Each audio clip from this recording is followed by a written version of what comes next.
By the time the sun rose over London on the third day of February 2026, something irreversible had already happened. Not a press conference, not a speech, not a statement drafted by lawyers, something quieter, colder. Two royal children had vanished from the structure that once defined their lives, and the silence surrounding them was louder than any scandal the monarchy had faced in years. There was no announcement at first, no headlines, no warning, just an absence that those trained in notice patterns could not ignore. Schools reported empty seats. Welfare officers received no replies. Messages marked urgent went unanswered. And inside the palace, a single realization began to crystallize with terrifying clarity. This was not chaos. This was not confusion. This was intention. Most royal crises begin with noise. This one began with disappearance. By nightfall, senior aides understood that the situation had already crossed a line from private dispute into institutional emergency. The question was no longer about custody in the conventional sense. It was about erasure, about what happens when children born into history are quietly removed from the systems designed to protect them, educate them, and anchor them to identity itself. Here is the part no one outside the inner circle grasped at first. The monarchy does not react quickly. It observes. It measures. It waits for patterns to reveal motive. And when it finally moves, it does so not emotionally, but structurally. That is why what unfolded over the next 48 hours would shock even seasoned royal watchers. Because this time, the crown did not respond with distance or silence. It responded with guardianship. Some will try to frame what happened next as punishment. Others will call it control. Both interpretations missed the point entirely. This was neither vengeance nor power play. It was a containment response, a firewall erected not against a person, but against a trajectory that had begun to place two children at the center of a public identity war they never chose. And this is where the story truly begins. Not with accusations, not with leaked messages, but with one question that haunted every closed-door meeting inside Windsor that morning. Why would a mother begin removing her children from every structure that made them visible, protected, and trace family travel? Excuses arrived late. But by midday, something felt wrong. There had been no notice, no voicemail, no email, no request for leave. And when the office attempted to reach the parent listed on record, there was no response. By late afternoon, the concern escalated.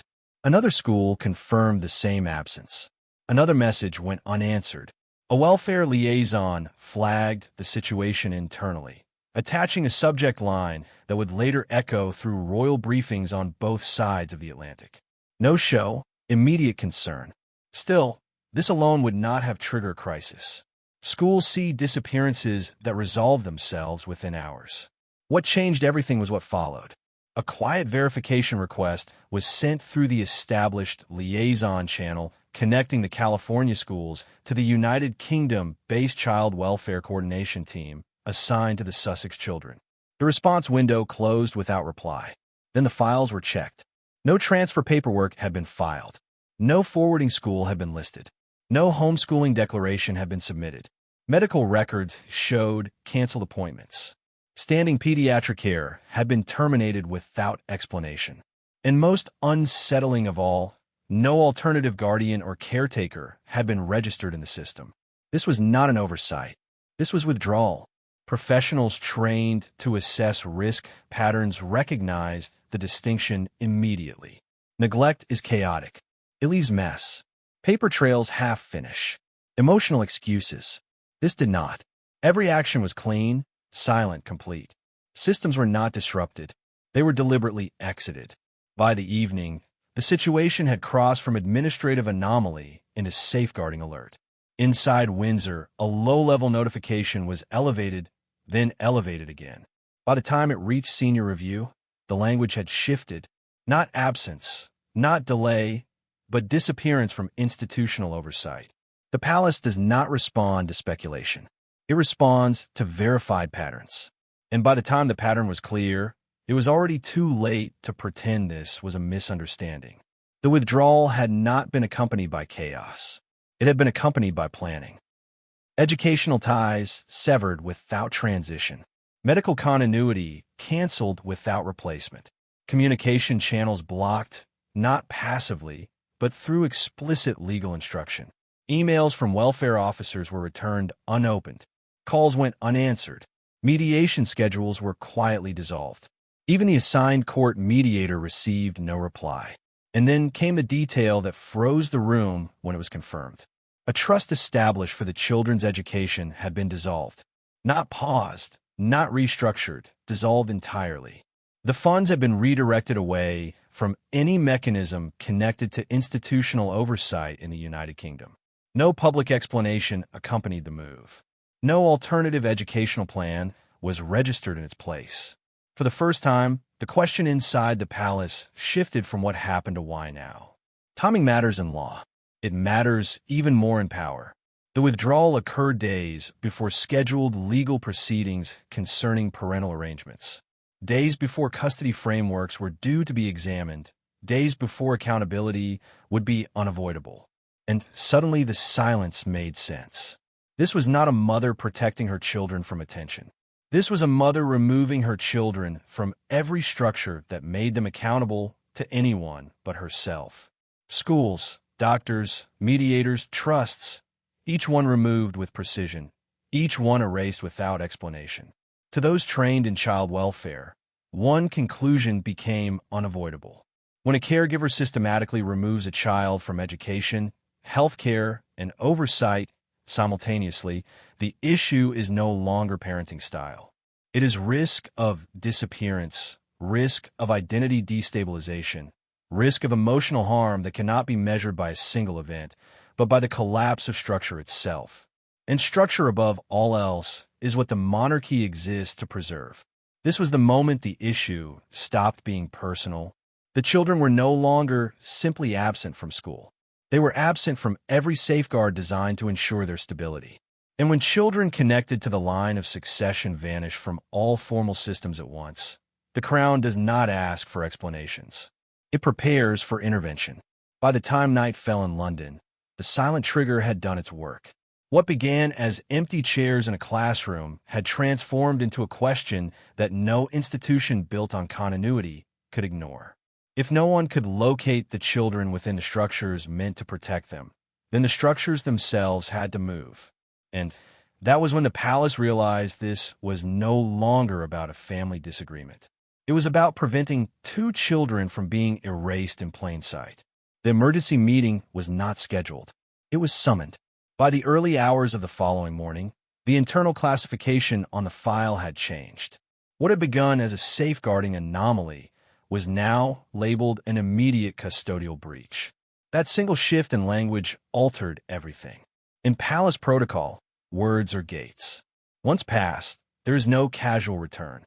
Princess Anne arrived without ceremony. No aides preceded her. No discussion followed her entry. She carried one folder sealed and marked for priority review. Those present would later describe the moment with the same phrase. The room went still. The folder did not contain speculation. It contained confirmations. Inside were the verified cancellations of pediatric care. The documentation showed standing medical relationships terminated without referral. Next came correspondence logs proving that welfare communications had not merely gone unanswered, but had been actively blocked by legal instruction. Then came the trust documents. An education fund originally established under cross-jurisdictional oversight had been formally dissolved. The money was no longer attached to any mechanism accountable to the Crown or to court supervision. There are no handwritten notes, no emotional language, just clean exits from systems that exist for one reason only, to protect children when adults fail to agree. Princess Anne did not raise her voice. She did not need to. This is not withdrawal from obligation, she said after the final page had been reviewed. This is withdrawal from visibility. That sentence reframed the entire crisis. Visibility is protection. In child welfare, it is the difference between privacy and disappearance. Children can be shielded without being erased. But when every professional structure is exited at once, shielding becomes concealment. The room understood the implication immediately.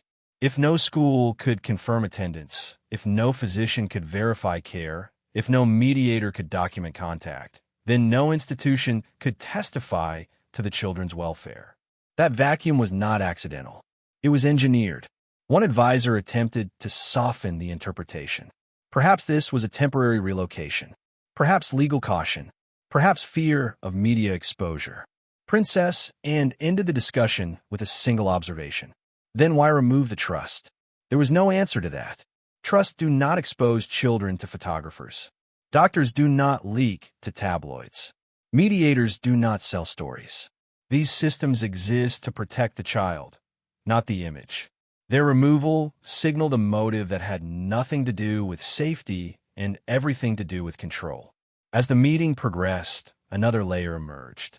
A directive had been issued to prevent educational and welfare officials from contacting the household directly. All communication was to be routed through legal representation. But even there, messages went unanswered. Time passed. Silence persisted. At that point, the palace ceased using the language of dispute. This was no longer framed as a disagreement between parents. It was classified as a breakdown of custodial cooperation with demonstrable risk indicators. And once that classification is applied, the response is no longer optional. Princess and authorized escalation. The case file was formally opened under Emergency Custodial Safeguard Protocol. This protocol exists for one purpose only: to allow the Crown to act when a royal child becomes unreachable through ordinary channels. It is not punitive. It is preventative, and it had not been activated in living memory. Within hours, parallel notifications were prepared. One for the Royal Chancery Court, one for the relevant family court jurisdiction abroad. The language was precise.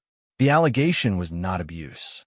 It was abandonment by structure, a pattern in which the child's world collapses quietly without spectacle until nothing remains but the authority of a single adult.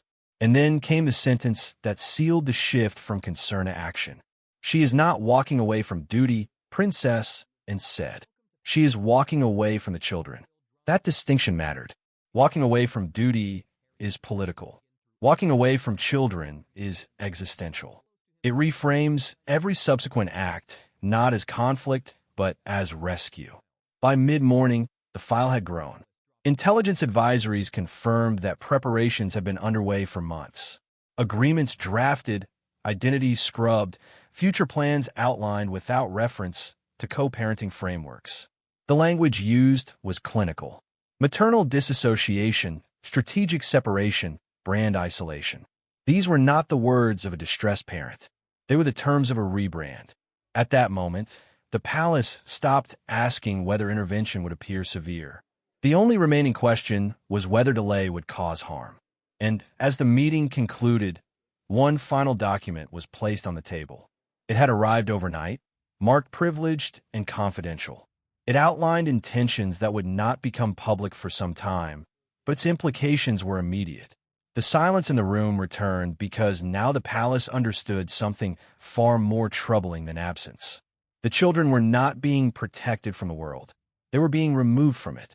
And when royal children are removed from every system designed to anchor them to history, law, and care, the Crown does not wait for permission to act. It prepares to intervene. By the time the third briefing convened, the palace had stopped treating the situation as a sequence of troubling events. It was now examining a theory, not a rumor, not a narrative pushed by either side. A theory built from corroborated documents, timelines, and intent. The working conclusion was stark. What had unfolded was not emotional withdrawal. It was strategic disengagement. The intelligence memorandum that reframed the discussion arrived quietly, circulated only among senior advisors with clearance to assess custodial risk at the structural level. Its language was stripped of sentiment. It did not speculate on motive in human terms. It cataloged behavior. Over months, the document noted, preparations have been made to reduce, then remove all visible and institutional connections between the children and any framework that could claim oversight. The memo used a phrase that would later become decisive: maternal disassociation. This was not abandonment in the traditional sense. There were no scenes, no public declarations, no dramatic exits. Instead, there was a gradual dismantling of presence. Names removed from future-facing materials, references scrubbed from internal planning documents, mentions quietly phased out of brand strategies scheduled for the coming quarters. What unsettled advisors most was the consistency. An agreement surfaced next. A non-disclosure contract signed with a foreign media financier drafted to precede the launch of a solo venture. The language was precise. It requested the removal of all prior familial associations from public positioning. No exceptions, no transitional language, clean separation. Then came correspondence from legal counsel declining participation in a proposed joint custody framework. Not postponed, declined. The refusal cited strategic incompatibility. The phrase stood out because it did not reference welfare, stability, or care. It referenced alignment. Alignment with what was left unsaid. Additional contracts revealed internal directives instructing partner platforms to eliminate all references to the children from future marketing, not as a privacy measure. As a brand boundary, the children were being uncoupled from the identity architecture entirely. That was the moment the theory hardened. This was not co-parenting under strain. This was the deliberate removal of children from narrative relevance, from institutional memory, from continuity itself. A senior advisor summarized it bluntly during the review. Privacy shields children while keeping them anchored. Eraser cuts the anchor. The distinction mattered because the palace is built to tolerate distance. It is not built to tolerate disappearance. Patterns began to align with disturbing clarity. Educational exit without transition. Medical severance without replacement. Legal silence paired with proactive obstruction. Financial disengagement from safeguarded trusts. Media planning that assumed a future without children in frame. Each action taken alone could be rationalized.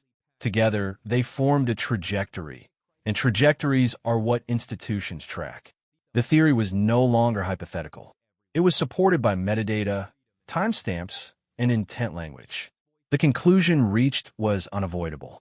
The children were being positioned for a future in which they would exist privately, but not institutionally. Present in life, absent from history. That distinction triggered the final escalation because children born into the line are not only individuals.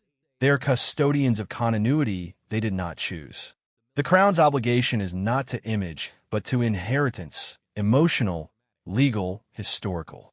Once the palace accepted the abandonment theory, the framework shifted again. The question was no longer whether harm had occurred. It was whether harm was imminent if nothing changed. One sentence from the intelligence summary closed the debate. When a caregiver removes all external witnesses to a child's welfare while planning a future that excludes institutional identity, the risk is not neglect. The risk is loss. Loss of education pathways, loss of cultural grounding, loss of legal traceability, loss of self. At that point, hesitation became irresponsible. The palace does not act on impulse, but it does act on thresholds. And the threshold had been crossed not with noise, but with silence carefully maintained. As the briefing concluded, one advisor posed the final question aloud. If this continues, who will be able to testify to who these children are 5 years from now? No one answered. They did not need to, because once the possibility of identity loss entered the room, the matter ceased to belong to a single household. It belonged to the Crown. And when the Crown identifies an active process of erasure, it does not debate narratives. It prepares to interrupt the trajectory entirely. Prince William did not receive the file in a quiet office or behind palace walls.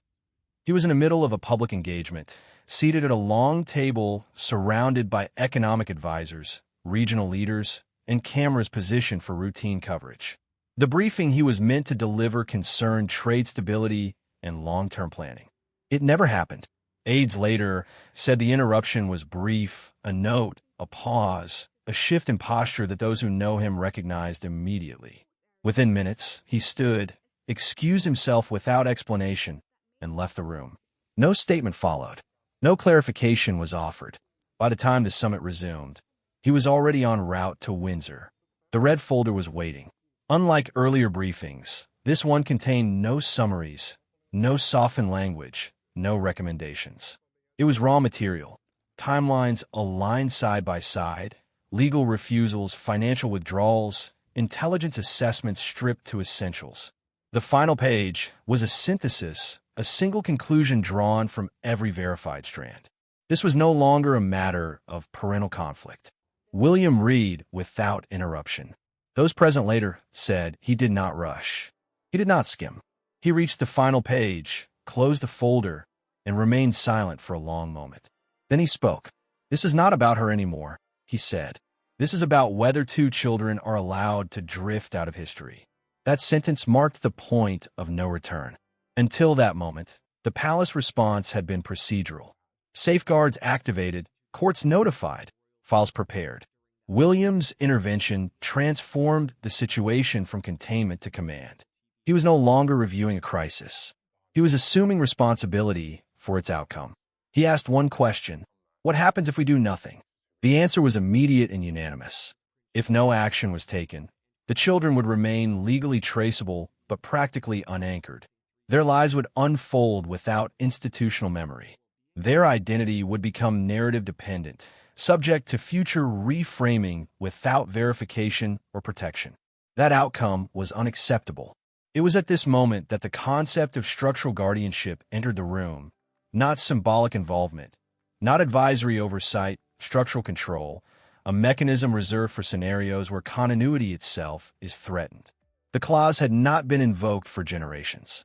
Most present had studied it only as theory, a constitutional safeguard designed for extreme instability within the royal line, drafted in response to abdication, dormant by design. Its purpose was singular: to ensure that no minor connected to succession could be removed from institutional protection through private action alone. William did not ask whether it was controversial. He asked whether it was lawful. The answer was yes. He asked whether it was justified. The silence that followed answered that question. At that point, leadership became obligation. William authorized a full crisis briefing to be delivered to the Royal Advisory Council at first light. The objective was clear: to determine whether the threshold for structural guardianship had been met, and if it had, to act without delay. This was not framed as a challenge to motherhood. It was framed as a defense against disappearance, against the slow erosion of accountability that begins when no one else is allowed to witness a child's life. As preparations began, one advisor noted the historical weight of the moment. The last time a similar mechanism had been considered, the monarchy itself had been at risk of fracture. That precedent was not lost on William. "This is the same question," he replied, "just smaller lives." It had been Stein nightfall. The language inside the palace had shifted again. The word custody was replaced by stewardship. The word conflict was replaced by continuity. And the phrase family matter disappeared entirely from official use. What replaced it was far more serious institutional responsibility. Because once the heir to the throne concludes that inaction will result in the loss of identity, delay becomes negligence. And the crown does not permit negligence where its future is concerned. William did not act out of anger. He acted out of alignment with a principle older than any individual involved: that children born into this system are never left unanchored. Not to chaos, not to silence, not to strategy. When he left the room that night, the decision had already been made. The only question remaining was how far the crown would have to go to ensure that two children were not erased before anyone realized they were gone. The decision was not announced. It was executed. By the time dawn broke, the machinery of the crown had already shifted from deliberation to action. This was no longer a matter of preparing statements or managing perception. It was the activation of authority that exists precisely for moments when delay itself becomes a form of harm. The Royal Advisory Council convened behind closed doors at first light. There were no observers, no press briefings scheduled, no expectation of debate. The briefing delivered to the council was concise, structured, and unforgiving in its clarity. It outlined a pattern of total withdrawal from parental systems that exist to ensure continuity, safety, and traceability. Education removed, medical oversight severed, welfare communication blocked, identity references scrubbed, financial safeguards dismantled. The conclusion was unanimous. The threshold had been met. Structural guardianship was authorized. This was not symbolic intervention. It was not shared influence. It was the Crown assuming direct responsibility for stabilizing lives at risk of institutional disappearance. The mechanism exists to bypass prolonged litigation when the welfare of royal minors is endangered by deliberate isolation. Its purpose is not to assign blame, but to restore structure. The first directive took effect immediately. International travel authority for the children was suspended. This was not framed as restriction, but as protection. Without dual authorization from the Princess Royal and the Crown's Child Welfare Council, no movement beyond sovereign oversight would be permitted. The objective was simple: prevent untraceable relocation while legal frameworks were stabilized. The second directive followed without pause. All commercial usage of the children's names, likenesses, or implied royal association was frozen under privacy statutes enacted to shield minors from exploitation. This was not limited to direct promotion. It extended to indirect branding, symbolic reference, and narrative framing. For a fixed period, the children were removed entirely from monetizable space. Their identity was placed beyond commerce. The third action addressed what advisors described as the most fragile element of the crisis: recovery.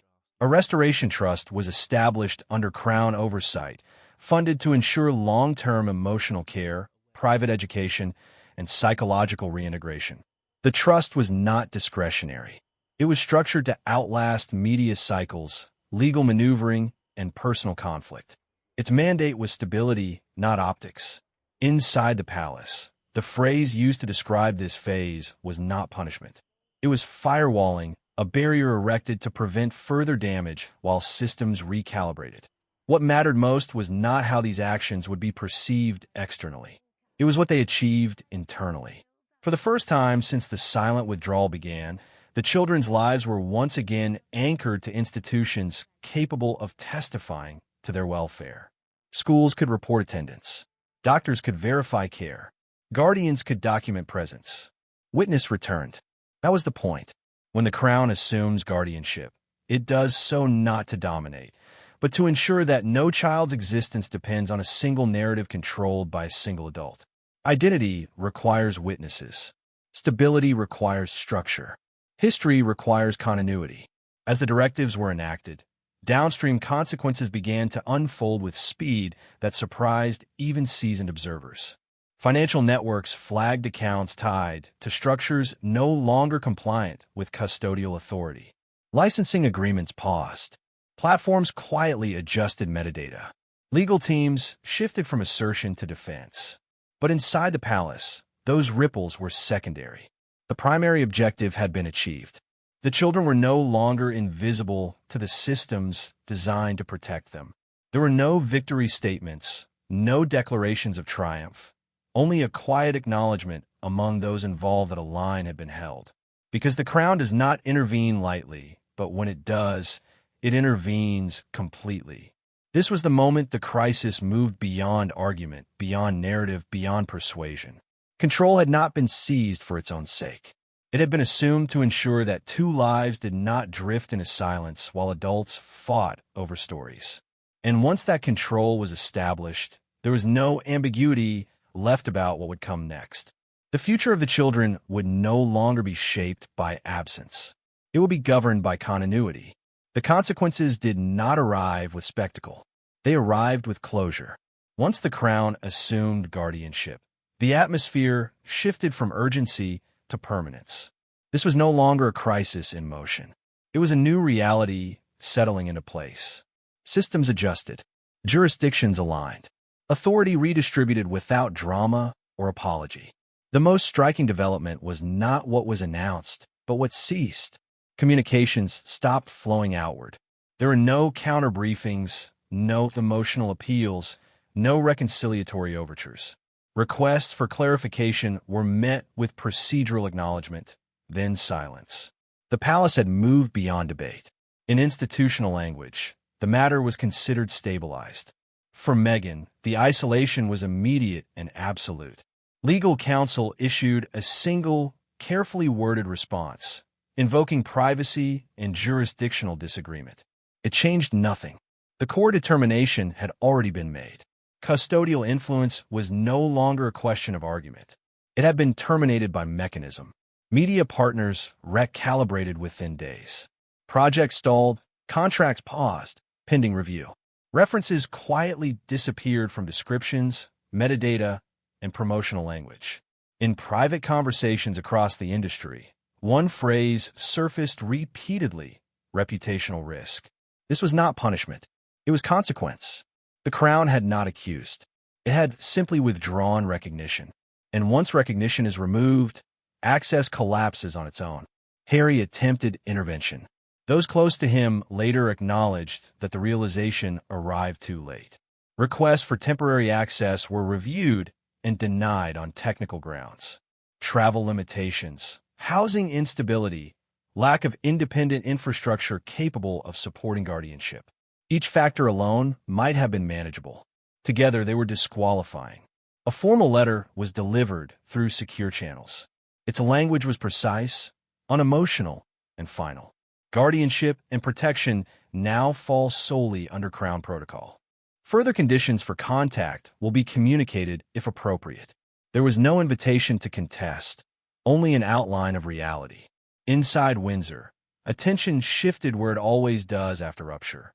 To repair, educational plans were re-established. Medical continuity resumed. Emotional support frameworks were quietly expanded.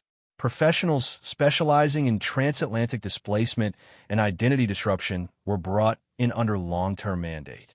This was not therapy for headlines. It was care designed for years, not statements. Responsibility for emotional oversight was assigned deliberately, not to command, to steady. The children were reintegrated into daily rhythms governed by predictability rather than reaction. Attendance was logged, progress noted, development observed, witness restored. That restoration mattered more than any public narrative. The most powerful signal of closure came without words. A brief acknowledgement released through official channels confirmed that custodial dominion had been resolved under guardianship protocol. No explanation followed. None was required. The institution had spoken through action. In the days that followed, public conversation fractured. Some framed the outcome as inevitable. Others called it ruthless. A few still searched for villains. But within the palace, the framing was simpler. A threshold had been crossed. A safeguard had been triggered. A future had been secured. This was not about victory. It was about preventing loss that cannot be repaired once it occurs. The monarchy has endured precisely because it understands when stories must end, when dialogue becomes damage, when silence is no longer passive but protective. By the time the matter faded from headlines, the transformation was complete. The children were no longer subjects of speculation. They were wards of continuity. And the Crown, having intervened once necessity demanded it, did not look,